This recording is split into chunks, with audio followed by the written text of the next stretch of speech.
এই যে বন্ধু, রমজান মাস যেন আইছে, চিন্তা করবি রমজান মাসে বেশি বেশি দান করা, মসজিদ হোক, গরিব মানুষ হোক, পরে নানান ধরনের অসহায় মানুষ আছে না, তাদের পাশে দাঁড়াবি, বেশি বেশি দান সদকা করবি। হরে বন্ধু, তুই ঠিকই গেছস। বেশি বেশি করে আমার দান সদকা করতে হইব, ভালো কাজ করতে হইব, খারাপ কাজে তো বিরত হয়ে যাইমগা, সব ভালো কাজ করুম।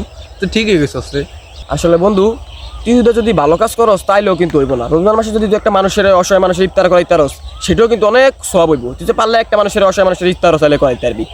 হরে বন্ধু, তুই ঠিকই গেছস। যেহেতু তুই কইলি যে অসহায় মাসের তুই খাওয়াবি, ইফতার করাবি, এটা তো ভালো কাজ, আমিও কই।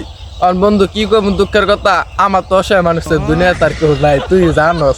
আর তুই যদি চাস এই রোজার 1 মাস তুই চাইলে আমারে ইফতার খাওয়াইতে পারস, তুই খাওয়াইলে তো তোরই সওয়াব হইব। আমার তো কিছু হইব না, আমি অসহায় মানুষ, খাইলে তোর সওয়াব হইব। যা, দোয়া করে দিলাম।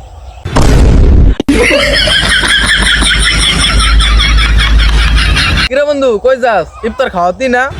না রে বন্ধু, আমার মাই কইছে এই রমজান মাসে কোনো খারাপ পোলানে লাগলে চলতে না, আর কেউ লাগে আড্ডাও দিতে না করছে, তা আমি যাইগা।